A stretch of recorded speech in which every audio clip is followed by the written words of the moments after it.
ધોરણ 8 ગણિત પ્રકરણ 7 ઘન અને ઘનમૂળ સ્વાધ્યાય 7.2 પહેલો પ્રશ્ન છે, નીચે આપેલી દરેક સંખ્યાનું ઘનમૂળ અવિભાજ્ય અવયવીકરણની રીતે શોધો।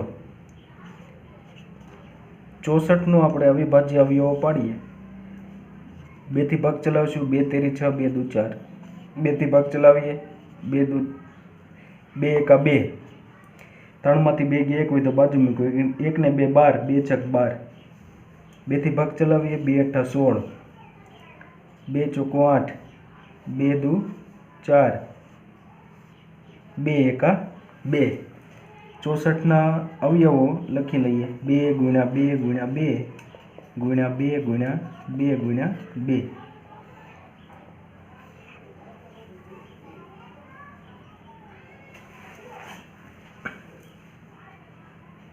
હવે 2 નો ઘન ગુણ્યા 2 નો ઘન।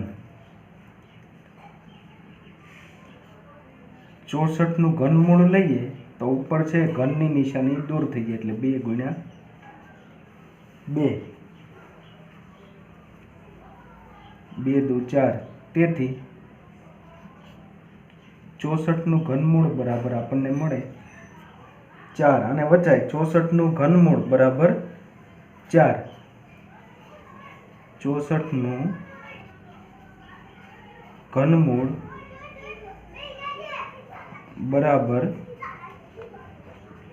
4।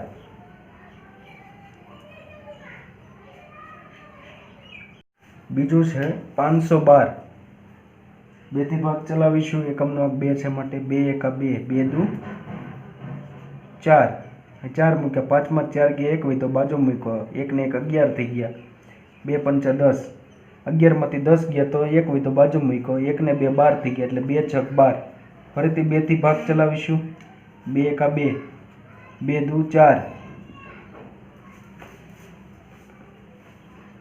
5 માંથી 4 ગયા તો 1 હોય તો બાજુ મૂક્યો, 1 ને 6 16 થઈ ગયા એટલે 2 અઠ્ઠા 16, 2 થી ભાગ ચલાવીએ, 2 છક 12, 2 ચોકું 8, 2 થી ભાગ ચલાવીએ, 2 તેરી 6, 2 દુ 4, 2 થી ભાગ ચલાવીએ, 2 એકા 2, 3 માંથી 2 ગયા 1 હોય તો બાજુ મૂક્યો, 1 ને 2 12 થઈ ગયા, 2 છક 12, 2 અઠ્ઠા 16, 2 ચોકું 8, 2 દુ 4, 2 એકા 2। હવે 512 ના અવિભાજ્ય અવયવ લખી લઈએ। કેટલી વખત બગડા છે? 1 2 3 4 5 6 7 8 9, 9 વખત 2 છે, લખી લઈએ। 1 2 3 4 5 6 7 8 9। હવે જોડી બનાવી લઈએ। 2 ની ત્રિપુટી એટલે 2 નો ઘન, પાછી 2 ની ત્રિપુટી એટલે 2 નો ઘન, પાછી 2 ની ત્રિપુટી એટલે 2 નો ઘન। હવે 512 નું ઘનમૂળ લઈએ તો ઉપરના આ 3 છે એ દૂર થઈ જાય એટલે 2 ગુણ્યા 2 ગુણ્યા 2 વધે, 2 દુ 4, 4 દુ 8, એટલે કે 512 નું ઘનમૂળ છે બરાબર 8 મળે, એટલે લખીએ। તેથી 512 નું ઘનમૂળ 8 છે। ત્રીજું છે 10,648। એકમનો અંક 8 છે, 2 થી ભાગ ચલાવીએ, 2 પંચા 10, 2 તેરી 6, 2 દુ 4, 2 ચોકું 8, 2 થી ભાગ ચલાવીએ, 2 દુ 4, 5 માંથી 4 ગયા 1 હોય તો બાજુ મૂકો, 1 ને 3 13 થઈ ગયા એટલે 2 છક 12, 13 માંથી 12 ગયા 1 હોય તો બાજુ મૂક્યો, 1 ને 2 12 એટલે 2 છક 12, 2 દુ 4, ફરીથી 2 થી ભાગ ચલાવીએ, 2 એકા 2, 2 તેરી 6, 2 તેરી 6, 2 એકા 2। હવે 11 ની ચાવી લાગુ પડશે। અહીંયા જમણી બાજુથી એકી સ્થાનોમાં રહેલા અંકોનો સરવાળો કરીએ અને બેકી સ્થાનોમાં રહેલો અંકોનો સરવાળો કરીએ। જો એ અંકોનો તફાવત શૂન્ય આવે અથવા 11નો ગુણાંક આવે તો 11 વડે ભાગ ચાલે, એટલે કે 1 + 3 = 4. એકી સ્થાનોમાં રહેલા અંકોનો સરવાળો, બેકી સ્થાનોમાં રહેલા અંકોનો સરવાળો 3 + 1 = 4. હવે એનો તફાવત લઈએ, 4 - 4 = 0. 0 મળે છે, તેથી 11 થી ભાગ ચલાવીશું. 11 એકા 11, 2 વધ્યા, બાજુ મૂક્યા, 23 થઈ ગયા. 11 દુ 22, 1 વધ્યો, બાજુ મૂક્યો, 1 ને 1 11, 11 એકા 11. ફરીથી 11 થી ભાગ ચલાવીશું. 11 એકા 11, 1 વધ્યો, બાજુ મૂક્યા, 11 એકા 11. હવે 11 એકા 11, એટલે અવયવો લખી લઈએ. 2 × 2 × 2 × 11 × 11 × 11. 2 ની ત્રિપુટી બને છે, 11 ની ત્રિપુટી બને છે. 2 નો ઘન ગુણ્યા 11 નો ઘન. હવે ઘનમૂળ લઈ લઈએ 10,648 નું, તો 2 × 11 વધે મળે આપણને. ઉપરના ઘનની નિશાની દૂર થઈ જાય, એટલે કે 11 દુ 22 મળે. તેથી 10,648 નું ઘનમૂળ મળે 22. તો લખીએ, તેથી 10,648 નું ઘનમૂળ 22 છે. ચોથું આપ્યું છે 27,000. એનું અવિભાજ્ય અવયવોની રીતથી આપણે ઘનમૂળ શોધીએ. 2 થી ભાગ ચલાવીશું. 2 એકા 2, 2 તેરી 6, 7 માંથી 6 ગયા, 1 હોય તો બાજુ મૂક્યો, 1 ને 0 10, 2 પંચા 10. 0 થી ભાગ ન ચાલ્યો, 0 મૂકી દીધા 2. ફરીથી 2 થી ભાગ ચલાવીએ. 2 છક 12, 1 હોય તો બાજુ મૂક્યો, 2 સત્તા 14, 15 માંથી 14 ગયા તો 1 હોય તો બાજુ મૂક્યો, 2 પંચા 10. 0 વધ્યું, ભાગ ના ચાલ્યો. 2 થી ભાગ ચલાવીએ. 2 તેરી 6, 2 તેરી 6, 1 હોય તો બાજુ મૂક્યો, 2 સત્તા 14, 15 માંથી 14 ગયા તો 1 હોય તો બાજુ મૂક્યો, 2 પંચા 10. હવે 7 ને 5 12 ને 3 15 ને 3 18, એટલે 3 થી ભાગ ચલાવીશું. 18 ને 3 વડે નિશેષ ભાગી શકાય. 3 એકા 3, 3 એકા 3, 3 દુ 6, 7 માંથી 6 ગયા તો 1 વધ્યો, બાજુમાં 1 મૂક્યો તો 1 ને 5 15, 3 પંચા 15. 3 થી ભાગ ચલાવી. 5 ને 2 7 ને 8 ને 9, 9 ને 3 વડે નિશેષ ભાગી શકાય. 3 તેરી 9, 11 માંથી 9 ગયા, 2 વધ્યા, બાજુ મૂક્યા, 22 થઈ ગયા. 3 સત્તા 21, 22 માંથી 21 ગયા તો 1 હોય તો બાજુ મૂક્યો, 15 થઈ ગયા. 3 પંચા 15. ફરીથી 3 થી ભાગ ચલાવીશું. 7 ને 5 12 ને 3 15, 15 ને 3 વડે નિશેષ ભાગી શકાય.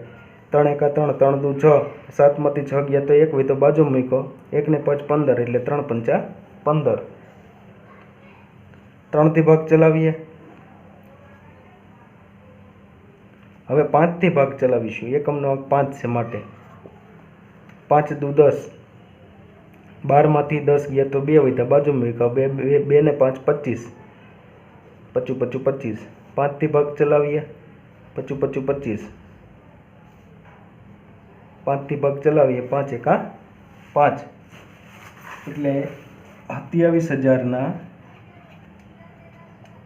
અવયવો લખી લઈએ. 2 × 2 × 2 × 3 × 3 × 3 × 5 × 5 × 5. ત્રિપુટી 2 ની 3 ની અને 5 ની બને છે. 2 નો ઘન ગુણ્યા 3 નો ઘન ગુણ્યા 5 નો ઘન. હવે આનું ઘનમૂળ લઈ લેવી. 27,000 નું ઘનમૂળ, તો ઉપરના ઘનની નિશાની દૂર થઈ જાય. 2 તેરી 6, 6 પંચા 30. તેથી 27,000 નું ઘનમૂળ બરાબર આપણને 30 મળે. તો લખીએ, 27,000 નું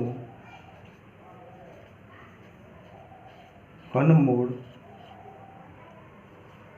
30 છે. છઠ્ઠો છે 13,824. એના 2 થી ભાગ ચલાવીશું અવિભાજ્ય અવયવ પાડવા માટે.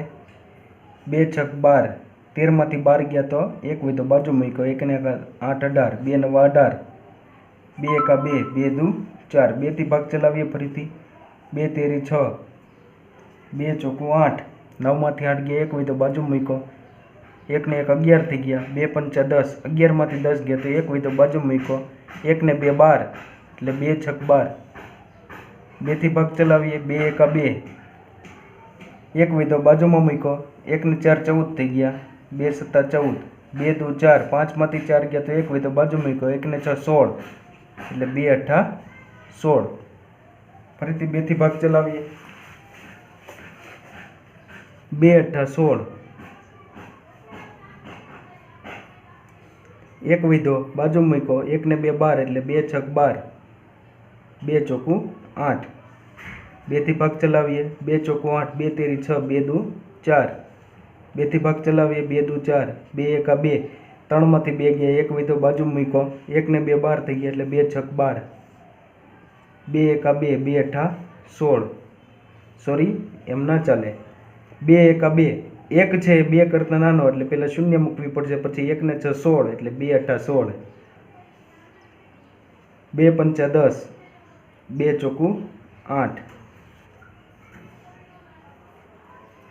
2 દુ 4 1 વધ્યો 5 માંથી 4 ગયા તો બાજુ મૂક્યો 14 થઈ ગયા 2 સત્તા 14 હવે 3 થી ભાગ ચલાવીએ 3 નવા 27 3 તેરી 9 અને 3 એકા 3 આપણે થોડી જગ્યા કરીએ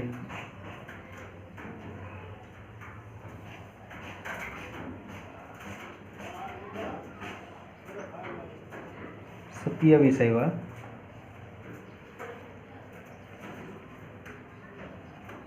3 નવા 27 3 તેરી 9 અને 3 એકા 3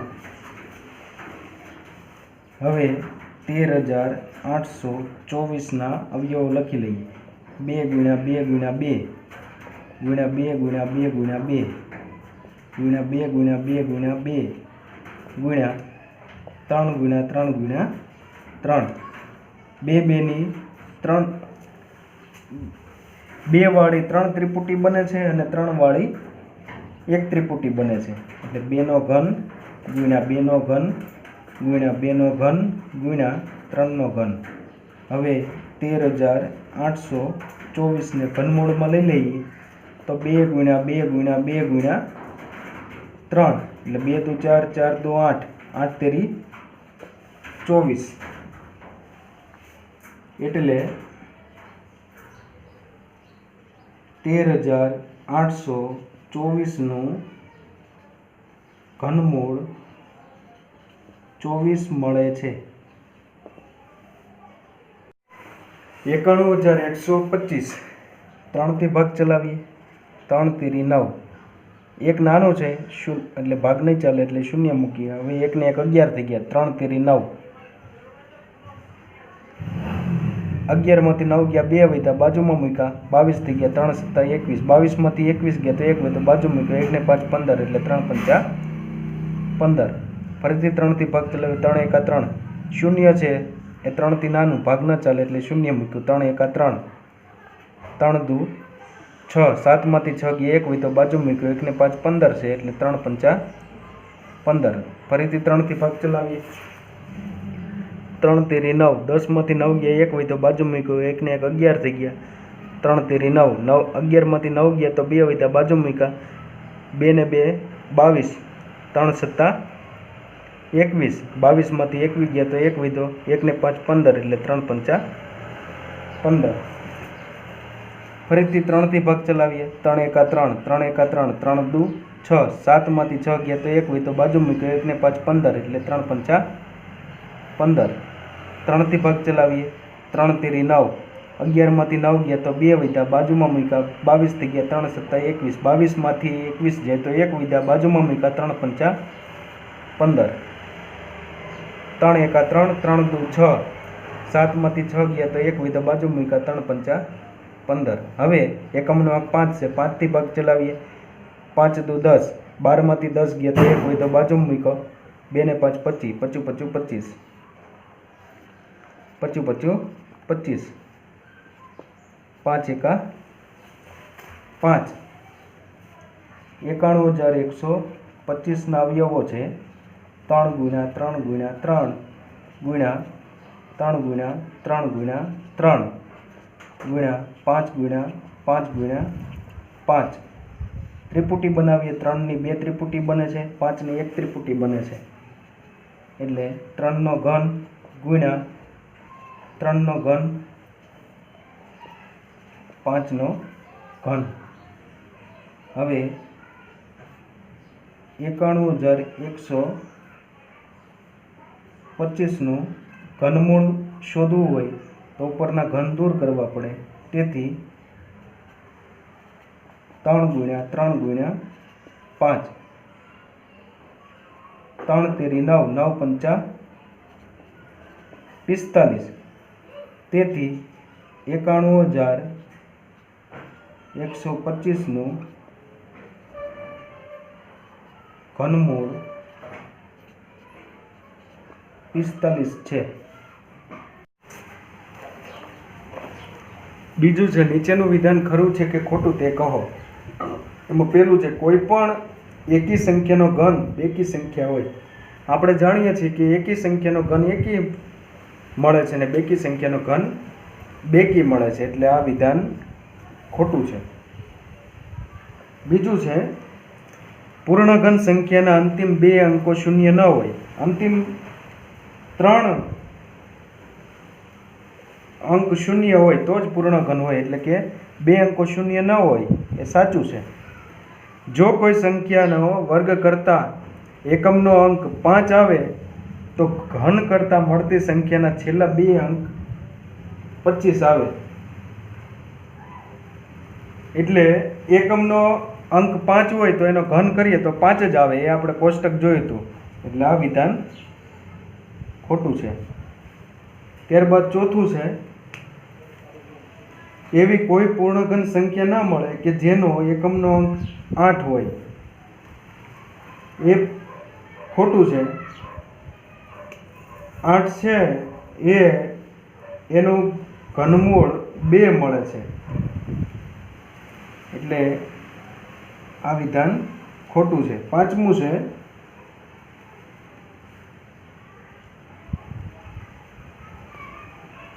બે અંકોવાળી સંખ્યાનો ઘન કરતા મળતી સંખ્યા 3 અંકોની પણ હોય છે। 10 નો ઘન 1000 મળે છે એટલે 4 અંકો થઈ જાય છે એટલે આ વિધાન પણ ખોટું છે। છઠ્ઠું છે એક અંકની સંખ્યાનો ઘન કરવાથી એક અંકની સંખ્યા પણ મળે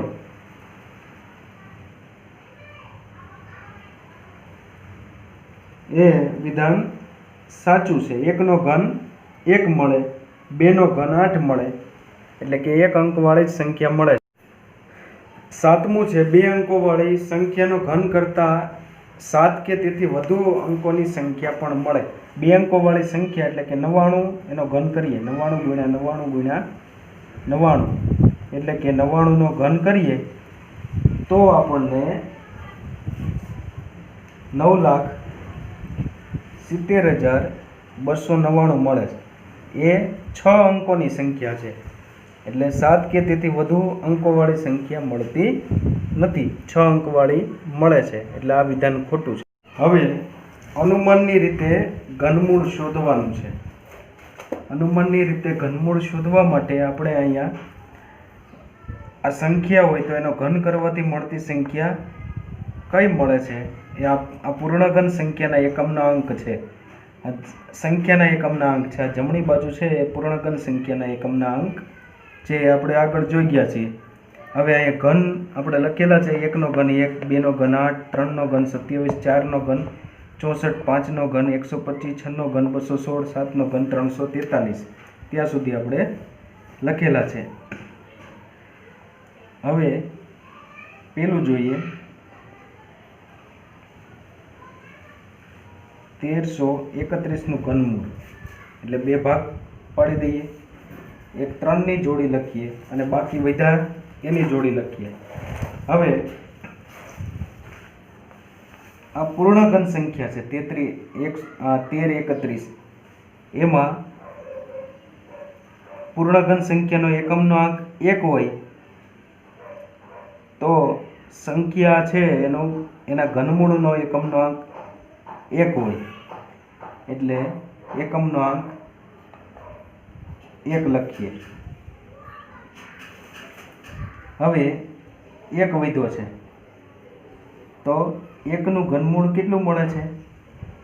1 મળે છે. 1 એટલે 1331 નું ઘનમૂળ થશે 11.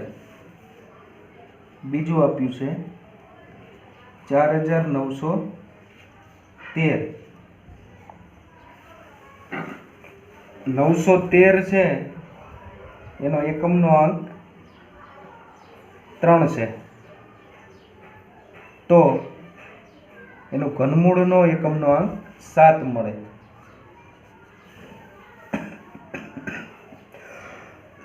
હવે 4 વધ્યા છે એ પૂર્ણઘન સંખ્યાની વચ્ચે કોની વચ્ચે આવે તો કે 1 અને 8 પૂર્ણઘન સંખ્યાની વચ્ચે અહીંયા 4 આવે. એમાંથી નાની સંખ્યા કઈ છે, 1 કે 8? તો કે 1 નાની છે, એનું ઘનમૂળ 1 મળે. એનો 1 એટલે અહીં લખીએ 1 એટલે આપણો જવાબ આવશે 17.